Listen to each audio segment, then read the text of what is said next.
ఓం శ్రీమాత్రే నమః. మనం ఏదైనా ఒక వస్తువును పోగొట్టుకున్నట్లయితే ఆ వస్తువును తిరిగి పొందగలిగే శక్తి మన మంత్రశాస్త్రాలకు ఉంది. అదే కార్తవీర్యార్జునుని యొక్క విశేషం.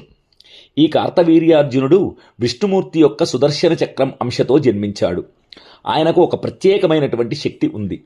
అది ఏమిటంటే నష్టద్రవ్య ప్రాప్తి. అంటే ఏదైనా ధనాన్ని పోగొట్టుకున్నా కానీ, ఏదైనా వస్తువును పోగొట్టుకున్నా కానీ దాన్ని తిరిగి పొందగలిగే శక్తి ఈ కార్తవీర్యార్జున స్వామిని అర్చించడం ద్వారా ఉంది.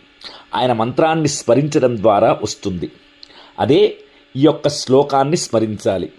ఆ శ్లోకం కార్తవీర్యార్జునో నామ రాజా బాహు సహస్రవాన్ తస్య సంస్మరణాదేవ హృతం నష్టంచ లభ్యతే.